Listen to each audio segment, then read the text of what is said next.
आज हम संस्कृत साहित्य के इतिहास के बारे में जानेंगे और वैदिक काल से लगा कर के आधुनिक काल पर्यंत जो संस्कृत साहित्य की विकास यात्रा है उसके बारे में जानने का प्रयास करेंगे। सबसे पहले संस्कृत भाषा जो है वह भाषा आजकल की भाषा नहीं है। हम किसी भी दृष्टि से देखें तो संस्कृत साहित्य के इतिहास में जो सबसे पुरातन कृति है, जिसके बारे में चाहे पाश्चात्य इतिहासकार हों अथवा पौर्वात्य इतिहासकार हों, सभी का एक मत है कि ऋग्वेद जो है वो संस्कृत साहित्य का प्राचीनतम ग्रंथ माना जा सकता है। हमारे यहाँ पर जो पाश्चात्य परंपरा है वह पाश्चात्य परंपरा ऋग्वेद का जो काल निर्धारण करती है प्राथमिक रूप से उसका काल निर्धारण ईसा से लगभग 1200 ईस्वी पूर्व जो है काल निर्धारण पाश्चात्य परंपरा ऋग्वेद का करती है। और उसमें भी जो मैक्स मुलर आदि जो पाश्चात्य विद्वान हैं, उन्होंने जब जो है प्राथमिक रूप से ऋग्वेद का काल निर्धारण किया तो वह काल निर्धारण उन्होंने कहा कि ये ईसा से कम 1200 वर्ष पूर्व होना चाहिए। उसके बाद में स्वयं मैक्स मुलर ने ही जब कुछ वर्षों बाद में उस इतिहास की पुनः समीक्षा की तो उन्होंने ये पाया कि जो काल निर्धारण प्राथमिक रूप से उन्होंने वेदों का किया है वह काल निर्धारण एकदम संगत नहीं कहा जा सकता। उन्होंने ऋग्वेद की जो पूर्वतम सीमा 1200 ईस्वी पूर्व निर्धारित की थी, स्वयं उसमें उनको यह शंका उत्पन्न हो गई कि यह काल निर्धारण युक्ति युक्त नहीं कहा जा सकता, इसको ठीक नहीं कहा जा सकता। तो उनका स्वयं का जो बाद के ग्रंथ आए या बाद के जो उनके लेख आए, उन लेखों में उन्होंने भी ये स्वीकार किया कि वेद जो है, जो काल निर्धारण उन्होंने किया है, कम से कम उस काल निर्धारण से भी बहुत पहले के हैं। वेद जो है विश्व के जितने भी लिखित ग्रंथ इस समय इस पृथ्वी पर, इस धरती पर, इस संसार में उपलब्ध होते हैं, उसमें से प्राचीनतम ग्रंथ है। इसमें किसी को भी कोई शक या संदेह का लेश भी नहीं है। वेद ज्ञान का जो है साक्षात का भंडार है। और भारतीय जो परंपरा है, भारतीय परंपरा में जो है लोकमान्य बाल गंगाधर तिलक आदि जो हमारे विद्वान हुए हैं, उन विद्वानों ने जो है जो वसंत संपात होता है, उस वसंत संपात को आधार बना करके कालगणना की। तो उन्होंने जो है इस वैदिक काल को या वैदिक काल का जो समारंभ या प्रारंभ जिसको हम कहेंगे, उसको कम से कम जो है 6000 वर्ष पुराना माना है। इसको हमको ध्यान में अवश्य रखना चाहिए। सबसे पहले हम जो है इसके जितने भी वेद के काल निर्धारण के मत हैं उनको एक एक करके देखेंगे। लेकिन वेद है क्या और वेद किस धातु से बना है, उस पर थोड़ा सा विचार, थोड़ी सी जानकारी हम कर लेते हैं। वेद जो है वो हम 4 जो है धातुओं से इसको निष्पन्न मान सकते हैं। प्रथम धातु है इसमें विद ज्ञाने, दूसरी जो धातु है वो है विद सत्तायाम, और तीसरी जो धातु है वो है विद्री लाभे, और चौथी धातु जो है वो है विद विचारणे। तो विद ज्ञाने, विद सत्तायाम, विद जो है लाभे और विद विचारणे, इन चारों ही धातुओं से जो है ये वेद शब्द जो है निष्पन्न माना जा सकता है।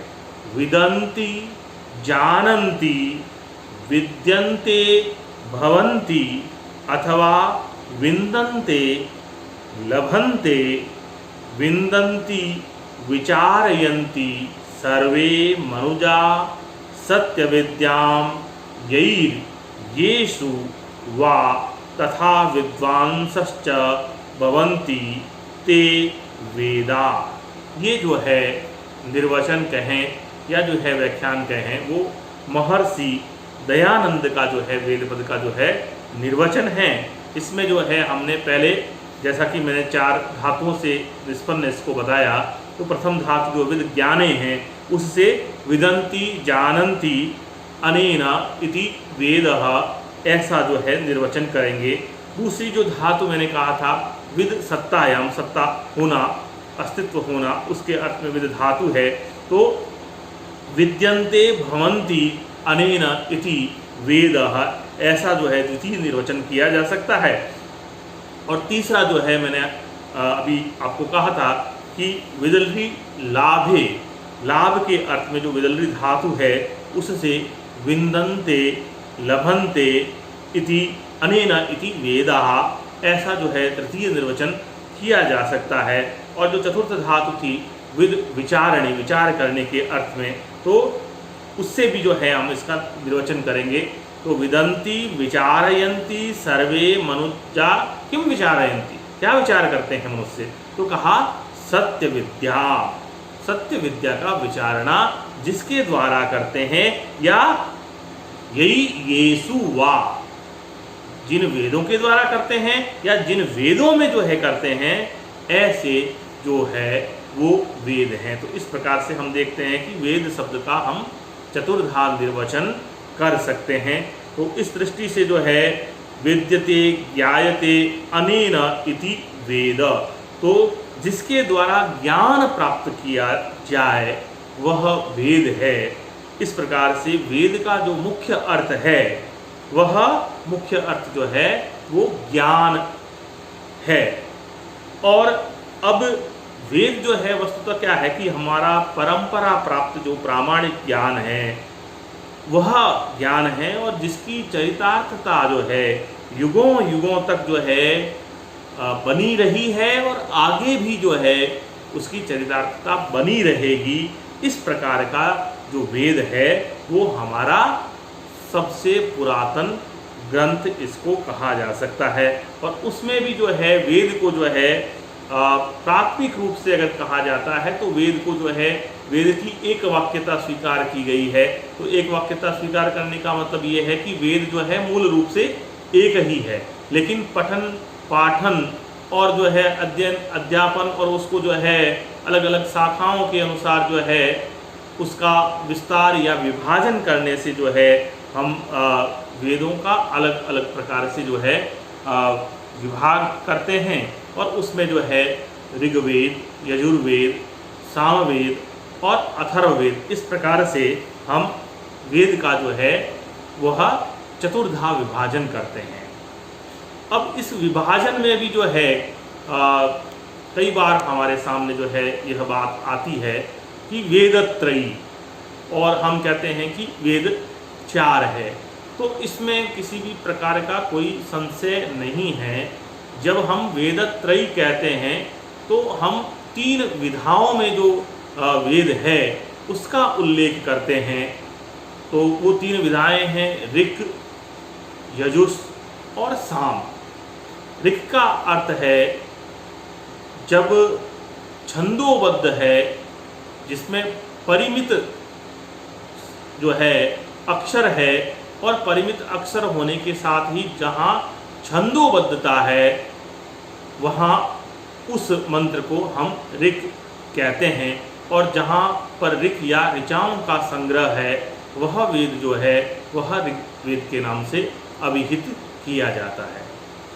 और जहाँ परिमित अक्षरता नहीं है, परिमित वर्णता नहीं है, और अपरिमित वर्णों में जिसको लिखा जा सकता है, ऐसे मंत्र जहाँ गद्य स्वरूप में हैं, जिसमें छंदोबद्धता का कोई नियम जो है नहीं है, परिमिताक्षरता का नियम जो है नहीं है, तो ऐसे मंत्र को यजुः उस विधा के अनुसार जो है कहते हैं। तो तानि यजूंसी, वह यजुस जो है, तो दूसरा जो है विधा की दृष्टि से जो भेद है वो यजुस है। और जब ऋक मंत्रों को ही या ऋचाओं को ही जब गान विधा में गाया जाता है तो तानि एव गान पूर्वाणी सामानी, जो ऋचाएँ गान पूर्वक गाई जाती हैं वो ऋचाएँ ही साम कहलाती है। तो इस प्रकार से ऋक, यजुस और साम ये त्रयी जो है कहलाती है। तो विधा की दृष्टि से जो ये त्रयी है, इसी को ही जो है हम वेद त्रयी के नाम से जानते हैं। और जब बात 4 वेदों की आती है तो 4 वेदों का आश्रय या आशय जो है हमको ऋग्वेद, यजुर्वेद, सामवेद और अथर्ववेद से लेना चाहिए। सबसे पहले जो है वेद भी जो है को भी अगर हम उसका भी विभाजन देखेंगे तो उसमें भी जो है हमको 2 भाग जो है सबसे पहले मिलते हैं। एक मंत्र भाग है और दूसरा उसका व्याख्यान भाग है। वेद का जो मंत्र भाग है उस मंत्र भाग को हम संगीता कहते हैं, और उस संगीता का जो व्याख्यान भूत है, जहाँ उनके विनियोग प्रदर्शित हैं या उसके अर्थ को जो है किस प्रकार से घटित किया गया है या कहाँ पर किस यज्ञ में या कहाँ किस प्रसंग में जो है उसको विनियुक्त किया जाएगा, इस प्रकार का जो व्याख्यान है वह व्याख्यान भाग जो है वह ब्राह्मण कहलाता है। अब एक बात और जो है इसमें आती है वेद नामधेयता को लेकर के। वेद जो है नामधेय किसका, क्या ब्राह्मण भाग को हम वेद कहें या संगीता भाग को हम वेद कहें, अथवा ब्राह्मण और संगीता इन दोनों को मिलाकर के जो है वेद कहें, तो ये विचार भी जो है हमारे सामने आता है। तो मंत्र ब्राह्मणयोर वेद नामधेयता, इस प्रकार का वचन जो है वह हमको मिलता है। अब इस वचन के साक्ष्य में यदि हम विचार करें तो यह जैसा कि इस पंक्ति में स्पष्ट ही कहा गया है, मंत्र ब्राह्मणयोर वेद नामधेयम, अर्थात मंत्र और ब्राह्मण इन दोनों की जो संयुक्त संज्ञा है वह वेद है।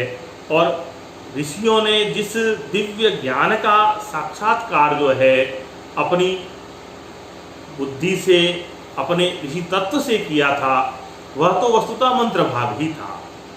और जो मंत्रों की गद्यात्मक व्याख्या है वह व्याख्या जो है वह ब्राह्मण है। और ब्राह्मण भी जो है अकेला नहीं है, ब्राह्मण के जो है निरंतरता में आरण्यक हैं और आरण्यकों की निरंतरता में उपनिषद है।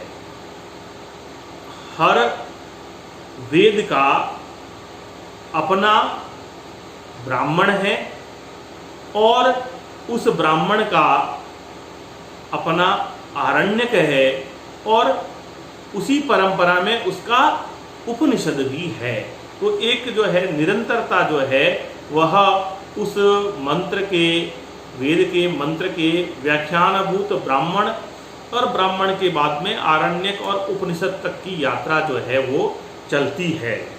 अब मंत्र या संगीता, ब्राह्मण, आरण्यक और उपनिषद, ये सब मिला करके जो है वो चारों के चारों जो भाग हुए, पहला मंत्र, दूसरा ब्राह्मण, तीसरा जो है आरण्यक और चौथा जो है वह उपनिषद, ये चारों समाहित रूप से हम जो है इनकी परिगणन जो है या इनकी गणना जो है वह वैदिक साहित्य के रूप में करते हैं। तो हम एक प्रकार से कह सकते हैं कि वैदिक साहित्य के 4 भाग हैं। उसमें जो प्राथमिक मंत्रात्मक भाग है वो संगीता भाग है, दूसरा उन मंत्रों का जो है गद्यात्मक जो व्याख्यान भाग है वह ब्राह्मण है, और तीसरा जो है आरण्यक। आरण्यक इसलिए क्योंकि ऋषि मुनि जो थे वो अरण्यों में निवास करते हुए उस ज्ञान का विस्तार कर रहे थे, और उन्होंने जो है अरण्यवास के दौरान ही इन आरण्यकों का अरण्यों में रहते हुए जो है विकास किया था, तो उनका नाम जो है आरण्यक पड़ा। तो वह आरण्यक है, और चतुर्थ जो है वह उपनिषद है। अब सबसे पहले अपन बात करते हैं, वो करते हैं संगीता भाग पर। वेद मंत्रों का जो संग्रह है, उस संग्रह को जो है हम संगीता कहते हैं। और संगीता का जो यदि हमें पद विच्छेद करूं तो संहिता, यानी कि जो एक साथ में जो है कलेक्ट की गई है, एक साथ में जिसका संकलन किया गया है, तो संहिता का अर्थ हुआ वैदिक मंत्रों का संकलन। अब ये जो संकलन है, वह संकलन मैंने जैसा शुरुआत में भी कहा था, प्रारंभ में ही जैसा मैंने कहा था कि ये 4 प्रकार से या 4 जो है खंडों में किया गया, जिसको हम ऋग्वेद, यजुर्वेद, सामवेद और अथर्ववेद जो है के रूप में अलग अलग विभाग करते हैं। मैंने पहले भी आपको कहा था और अब पुनः कह रहा हूँ कि यह अखंड रूप में जो है वेद को जो है एक ही माना गया है, और मंत्रों के स्वरूप और उनके विनियोग को ध्यान में रखते हुए इसके जो है 4 रूप में या 4 संहिताओं में इसका अलग अलग संकलन माना जाता है। मीमांसा जो सूत्र है, उसके जो रचयिता हैं महर्षि जैमिनी, वो इन 4 प्रकारों को स्पष्ट करते हुए कहते हैं तेषां ऋग यत्रार्थ वसेन पाद व्यवस्था। ये मीमांसा सूत्र है, और इस मीमांसा सूत्र में कहा गया है कि जिन मंत्रों के अर्थ के आधार पर पादों या चरणों की व्यवस्था की गई हो, वे ऋग कहलाते हैं। पाद या चरण कहने का अर्थ, जैसा कि मैंने पहले कहा था, कि वह छंदोबद्धता की बात करता है। पाद या जो चरण है वो छंद में होता है, जहाँ पद्यात्मकता होती है, जहाँ गति होता है, जहाँ लय होता है। तो इस प्रकार से जैमिनी मुनि जो है वो स्पष्ट कर रहे हैं कि तेषां ऋग यत्र अर्थवसेन पाद व्यवस्था, जहाँ चरण या पाद की व्यवस्था अर्थ को ध्यान में रखते हुए उसको आधार बनाते हुए की गई है, वो ऋग कहलाएंगे। और वापस जो है पुनः जो है मीमांसाकार जो मीमांसा सूत्र के जो रचयिता हैं जैमिनी, महर्षि जैमिनी, वो पुनः जो है व्याख्या करते हुए कहते हैं कि गीतिषु सामाख्या। अब जो है वही ऋचाएं अगर गीतिषु गेयता में है, मंत्र जो कि ऋक हैं और वो गेय हैं, तो उसकी आख्या साम, साम आख्या, आख्या यानी कि उसका अभिकथन, उसकी प्रसिद्धि जो है वो साम के रूप में है। उसको हम साम के अंतर्गत जो है विभक्त या विनियोजित करते हैं। तीसरा जो बात बच गई थी, तो उसके लिए उन्होंने जो है मीमांसा सूत्र में व्यवस्था दी है शेषे यजु शब्द। शेषे यानी कि जो ऋक और साम से भिन्न है या उससे शिष्ट रह गया है, शेष रह गया है, यानी कि जिसकी संज्ञा ऋक नहीं है या जो ऋक की व्यवस्था के अंतर्गत नहीं आता है, या जिसकी संज्ञा जो है शाम नहीं है और जो साम की व्यवस्था के अंतर्गत नहीं आता है, अर्थात जो है जिसमें गेयता नहीं है, गीति नहीं है, तो इन दोनों से भिन्न जो बचे हुए मंत्र हैं वो मंत्र जो है उनको हम शेषे यजु शब्द कहा उन्होंने। तो शेष में जो है वो यजु शब्द होगा। इस प्रकार से देखा जाए तो ऋक, यजु और साम ये 3 जो है विधागत आधार पर जो है विभाजन जो है वेद का बनता है, मंत्र का बनता है। और उस विधागत जो है त्रिविध विभाजन के कारण ही जो प्रसिद्धि है वह प्रसिद्धि है वेदत्रयी का। और वेदत्रयी का प्रसिद्धि जो है वो इनके विधागत जो है वैभिन्य के कारण है। और वेद जब हम कहेंगे या वेद का विभाजन जब हम करेंगे तो वेद का जो है चौथा जिसको हमने कहा अथर्व वेद जो है वह अथर्व वेद भी इसी के अंदर ही परिगणित होगा। इसलिए अगर विभाग की दृष्टि से कोई पूछता है तो हमको कोई ये कहे कि वेद कितने हैं, तो स्पष्ट रूप से हमारा जो है प्रत्युत्तर होना चाहिए कि वेदों की संख्या जो है, यूँ तो वेद अखंड रूप से एक ही है, लेकिन विभाजन की दृष्टि से वेदों की संख्या 4 है। और यदि कोई पूछे कि ये वेदत्रयी क्या है, तो हमको स्पष्ट रूप से कहना है कि ऋक्, यजुस् और साम, यह जो विधागत जो है वैभिन्य है, इस विधागत वैभिन्य या वैशिष्ट्य के कारण जो है वेदत्रयी ये समाख्या, यह प्रसिद्धि जो है हुई है। अब एक बात और है कि क्या वेद जो है आज भी हमको जिस रूप में प्राप्त होता है, तो यह वेद आज से जो भारतीय परंपरा है वह भारतीय परंपरा वेद को जो है अनादि मानती है। वेद को जो है ईश्वर का, ईश्वरस्य जो है निश्वसितम वेदाः, इस प्रकार की जो है हमारी मान्यता है। तो ईश्वर के निश्वास रूप जो वेद हैं, इस प्रकार की हमारी परंपरा है। तो उस परंपरा के आधार पर ही यह जो वेद समुदाय है या जो वैदिक वाङ्मय है, आज भी इसी रूप में या जिस रूप में ये अनादि काल में था वैसा ही आज के काल में भी संरक्षित है। तो उसका कारण क्या है?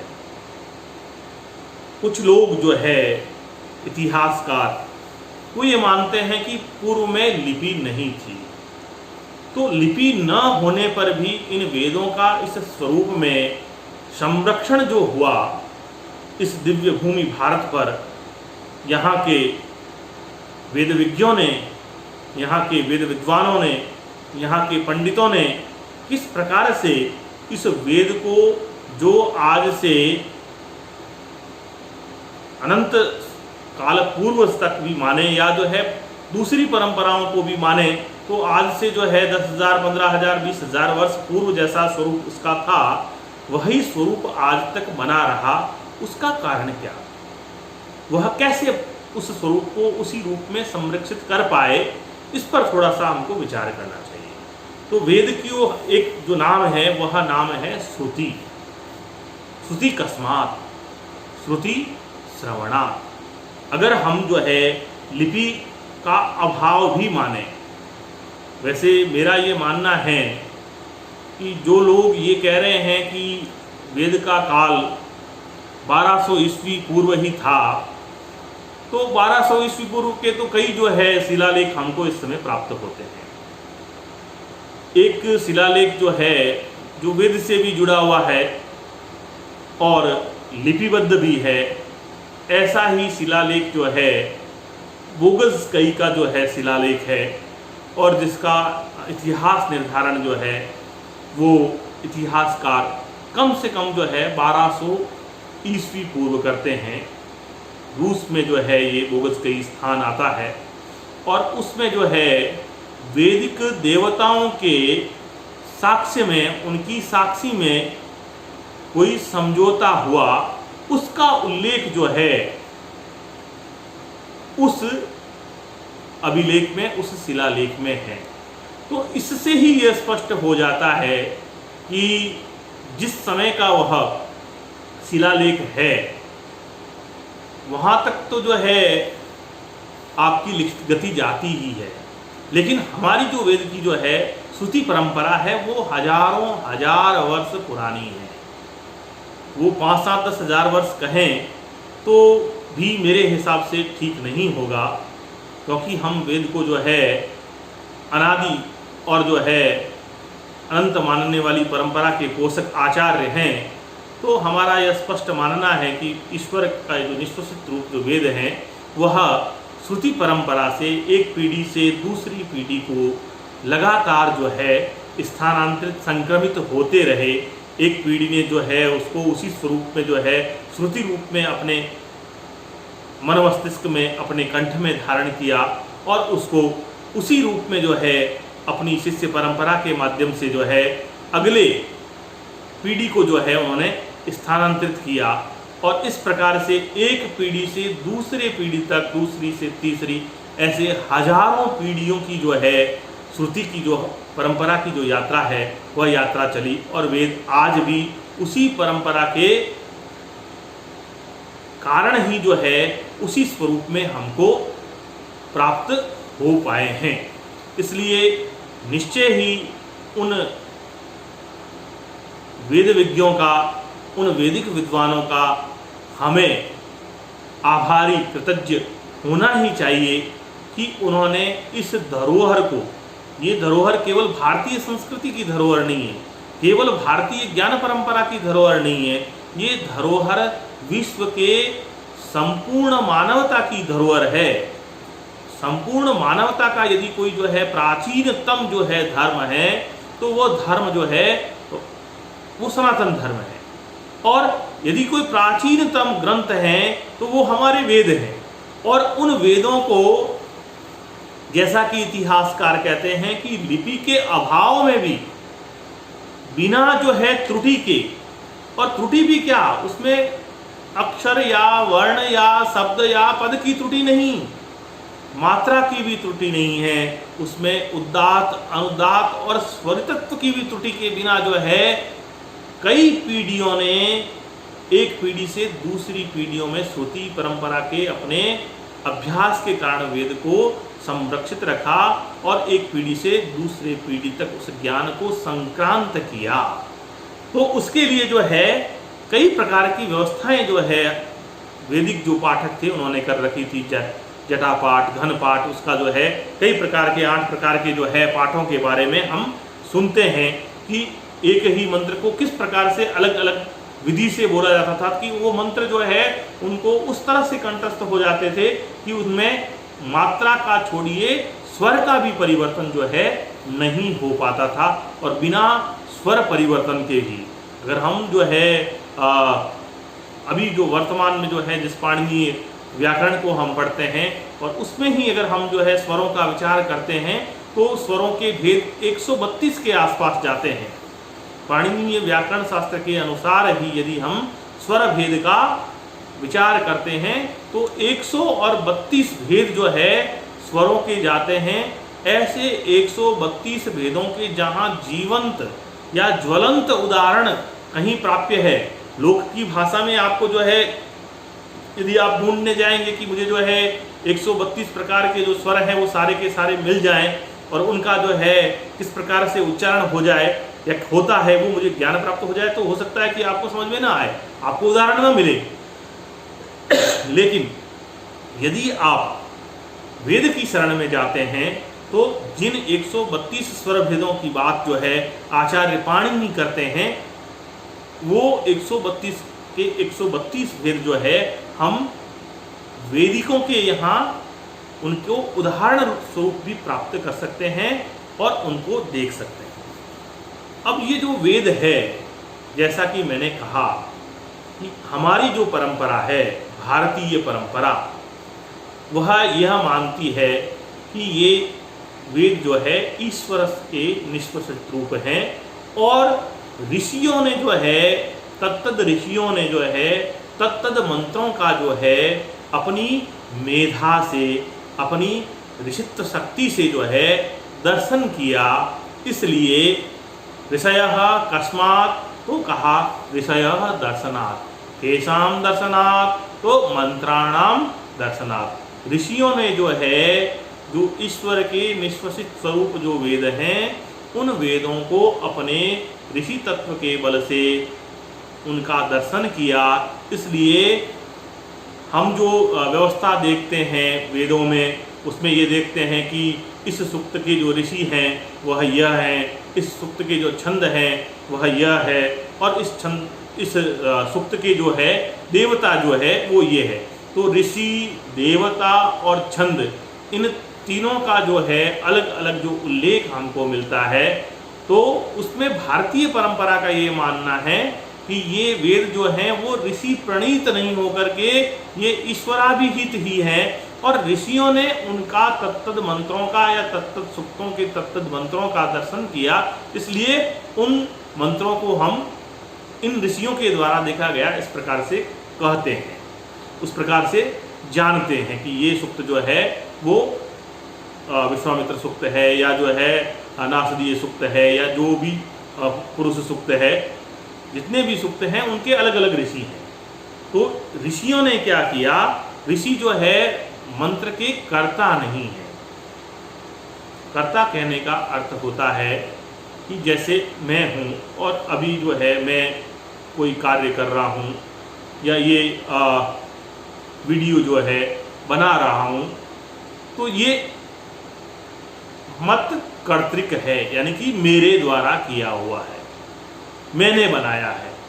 या मैंने कोई एक लेख लिखा, वो कहीं किसी पुस्तक में छपा, तो उसमें ये कहा जाएगा कि ये लेख जो है वो मेरे द्वारा लिखा गया है। लेकिन यहाँ वेद के प्रसंग में यह बात नहीं है कि जो वेद का मंत्र है वो भारतीय परंपरा जो है, हमारी जो सनातन परंपरा है वो स्पष्ट रूप से मानती है कि ऋषि जो है वो मंत्रों के दृष्टा है, ऋषि दर्शनार्थ, ठीक है। और फिर जो है मंत्रकृत जो है, मंत्र रचने वाले जो है ना वो ऋषि है, ऐसा नहीं है। ऋषयः क्रांत दृष्टार, ऋषि कौन है? जिसको त्रिकाल का ज्ञान हो, ऐसा व्यक्ति जो अपने साधना के बल से, अपनी तपस्या के बल से, अपने ज्ञान के बल से, अपनी मेधा के बल से त्रिकाल को साक्षात देख पाता है, ऐसा व्यक्ति जो है वह ऋषि होता है। ऐसा व्यक्ति जो होता है कवि होता है, कवयः क्रांत दृष्टारः। तो ऐसी मेधा से संपन्न जो हमारे ऋषि लोग थे, वो ऋषि लोग ऋषि दर्शनात् और ऋषयः मंत्र दृष्टारा, ऋषि मंत्रों के दृष्टा हैं, कर्ता नहीं है, क्योंकि वेद ईश्वर कर्तृक हैं, वेद ऋषि कर्तृक नहीं है। इस बात को भी हमको ध्यान में रखना है कि जो ऋषि हैं उन ऋषियों ने दिव्य ज्ञान रूप जो मंत्र थे उन मंत्रों का क्या किया, साक्षात्कार किया।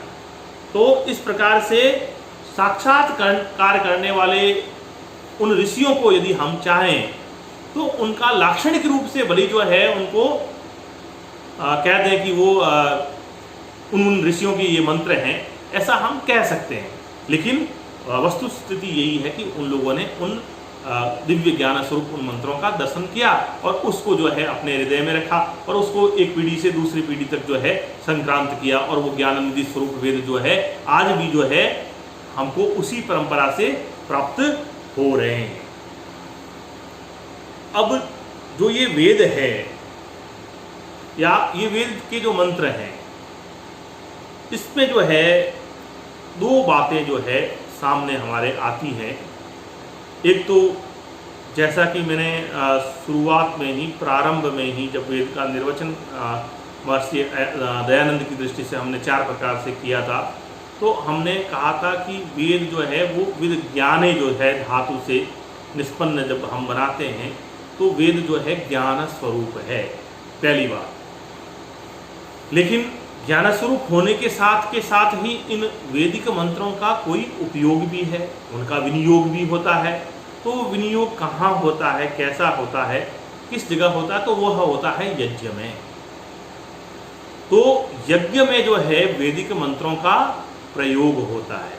तो एक मंत्र का प्रयोजन या एक मंत्र का जो स्वरूप है, एक तो उसका ज्ञान स्वरूप है जिसको हम ज्ञान कांड कहेंगे, और दूसरा जो है मंत्र का जो उपयोग है वह हम यज्ञ में करते हैं, तो वह उस मंत्र का कर्म कांडात्मक उपयोग है। ब्राह्मण ग्रंथ जो है वो वेद के मंत्र के कर्म कांडात्मक जो विनियोग है उस विनियोग के व्याख्यानभूत ग्रंथ हैं, ऐसा हम कह सकते हैं, ऐसा हम कहते हैं। अब ये जो 4 वेद हैं तो इन 4 वेदों के अनुसार जब हम मंत्रों के अनुसार जब हम यज्ञ करते हैं तो यज्ञ में जो है आचार्य भी जो है वो चारों वेदों के या चारों वेदों के अलग अलग जो मंत्र हैं उनके हिसाब से उनके आचार्यों की भी अभिख्या या नामकरण है। जैसे जो ऋग्वेद के मंत्रों का आचार्य है या यज्ञ जो हो रहा है या जो श्रौत याज्ञ है उसका अनुष्ठान कराने वाला जो ब्राह्मण है, पुरोहित है, वो जो है वो ऋत्विक कहा जाता था। ठीक है। अब यह जो ऋत्विक है, यही ऋत्विक जो है इसको हम 4 प्रकार कह देंगे। 4 प्रकार कैसे कहेंगे कि सबसे पहले जो होता है, एक होता, दूसरा उद्गाता, तीसरा अध्वर्यु और चौथा ब्रह्मा। तो होता का कार्य क्या होता है, जैसे इसमें हु धातु है, हु आह्वान के अर्थ में, यानी कि जो देवताओं का आह्वान करने वाला है, जिन मंत्रों के द्वारा जो आचार्य जिन ऋचाओं के आह्वान से देवताओं का आह्वान करता था, ऐसा जो ऋचाओं को या मंत्रों को जो पढ़ने वाला, जानने वाला, उनका उच्चारण करने वाला जो आचार्य है वह आचार्य होता है। और दूसरा जो है उन्हीं ऋचाओं का जो गान करता है, यानी कि जो साम गान करता है, तो जो साम गान करने वाला या ऋचाओं का गायन करने वाला जो आचार्य है वह आचार्य जो है वह उद्गाता कहलाता है। और उसका काम ऋचाओं को गा करके देवताओं को जो है प्रसन्न करना, उनको जो है ऋचाओं का गान सुनाना, इस प्रकार का उसका दायित्व है। तीसरा जो प्रकार है वो है जो यज्ञ है, उस यज्ञ की जो अनुष्ठान विधि है, उस अनुष्ठान विधि को जो संपन्न करवाता है वह आचार्य जो है वह अध्वर्यु कहलाता है। और जो आचार्य संपूर्ण जो है यज्ञ क्रिया का या जो है संपूर्ण, जिसको हम कह सकते हैं जो याज्ञिक अनुष्ठान है, यज्ञ व्यवस्था है, संपूर्ण यज्ञ मंडप कह दें या संपूर्ण यज्ञ कर्म कह दें, तो संपूर्ण यज्ञ कर्म का जो निरीक्षण करता है और जहाँ आवश्यक हो वहाँ निर्देश भी देता है, तो ऐसा जो आचार्य है वह चतुर्थ आचार्य और ब्रह्मा कहलाता है। इस प्रकार से जो है विवेचन जो है हमको प्राप्त होता है। और अगर इसको जो है चारों वेदों के साथ में भी जोड़ने का प्रयास कुछ लोग करते हैं, तो जो मंत्र हैं, ऋग्वेद के मंत्र हैं या जो ऋचाएँ हैं, तो उनसे संबंधित या जो है ऋग्वेद के जो है कर्म से संबंधित या उस भाग से संबंधित जो है वह आचार्य जो है होता है। दूसरा जो है साम से संबंधित जो आचार्य है वह उद्गाता है। और जो यजुर्वेद से संबंधित जो आचार्य हैं वह आचार्य जो है अध्वर्यु है। और जो अथर्ववेद से संबंधित आचार्य है वह आचार्य ब्रह्मा है। इस प्रकार का विभाजन भी हमको जो है इन 4 वेदों और 4 वेदों के 4 आचार्य इस रूप में जो है हमको प्राप्त होता है। अब जो ये वेद हैं, ये वेद भी जो है स्थान के दृष्टि से या देश भेद की दृष्टि से, देश भेद का मतलब ये है कि कहीं उत्तर में, कहीं पश्चिम में, कहीं जो है दक्षिण में जो है रहने वाले जो वैदिक हैं उनके निवास की जो है जो परंपरा है या उसमें जो वेद है उसके आधार पर जो है वेदों में वेद की जो अलग अलग शाखाओं का जो है प्रचलन हुआ। देखिए, मूल रूप से वेद एक है, उसका विभाग हम जो है चतुर्धा करते हैं। चतुर्धा में भी जो है हम पुनः उसको मंत्र और ब्राह्मण रूप में जो है विभाजित करते हैं। और जो मंत्र का जो संगीता भाग है, उस संगीता भाग को भी जो है अलग अलग परंपरा के अनुसार या अलग अलग जो है स्थान के भेद के अनुसार या किसी आचार्य के जो शिष्य मंडल है उस शिष्य मंडल के जो है उसके जो अनुसार जो उनके फॉलोअर्स हैं, अनुगामी हैं, उनके भेद के अनुसार जो है उसमें शाखा भेद भी जो है होता है। तो ये शाखा भेद से वेदों की अलग अलग जो है शाखाएं भी जो है वो होती है।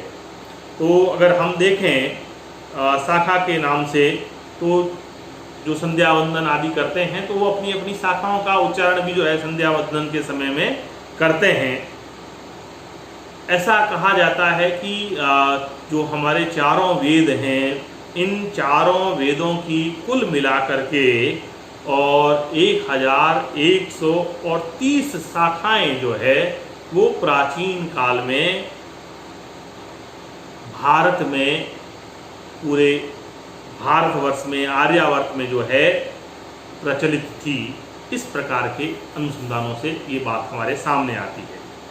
ठीक है, शाखाओं में आपस में ज़्यादा कोई भेद नहीं होता है। मूल ग्रंथ जो होता है वो पूरा का पूरा वही होता है। केवल जो वेद मंत्र हैं उनमें जो है जो उच्चारण की दृष्टि है या कहीं कहीं कुछ मंत्रों का न्यूनाधिक्य हो सकता है किसी शाखा में, तो ये शाखा भेद होगा और शाखा के अनुसार ही उनके अपने वेद की शाखा के अनुसार उसका ब्राह्मण, आरण्यक और उपनिषद भी जो है होंगे। इस प्रकार का विभाजन हमको मिलता है।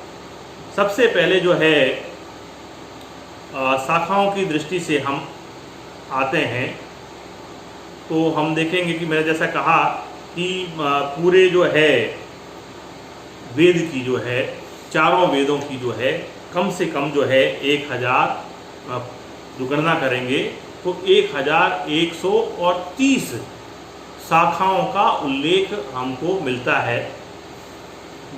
आज जो है हम यहीं पर जो है अपने इस व्याख्यान को पूरा करेंगे और कल जो व्याख्यान होगा उसमें हम अलग अलग जो चारों वेद हैं उन चारों वेदों की कितनी शाखाएं हैं, उनके कौन कौन से ब्राह्मण हैं, उनके कौन कौन से जो है आरण्यक हैं, उनसे संबद्ध जो है कौन कौन से उपनिषद हैं, इसके बारे में विशद जो है वैदिक वाङ्मय का जो विशद विभाजन है, विशद वर्गीकरण है या जो है उसका विशद जो है व्याख्यान जो है वो कल करेंगे, जिसमें हम प्रत्येक वेद के साथ में उसकी कुल कितनी शाखाएं पूर्व में प्रचलित थी, अब कितनी हैं, और उस वेद का या उस वेद की जो है तत्त शाखाओं के कौन कौन से ब्राह्मण हैं, आरण्यक हैं, उपनिषद हैं, इसके बारे में जो है कल पुनः चर्चा आपसे करेंगे। आपको जो भी बातें इस दृश्यांकन में जो है लगी है कि ये ऐसी बातें हैं जिनको परीक्षाओं में पूछा जा सकता है, तो उन बातों को आपको सुनते समय जो है नोट कर लेना है, ताकि आप जो है उनको परीक्षा के समय या जब भी आवश्यकता हो तो उनको आप पुनः उनका पाठ कर सकें, उसको पुनः बता सकते हैं। धन्यवाद।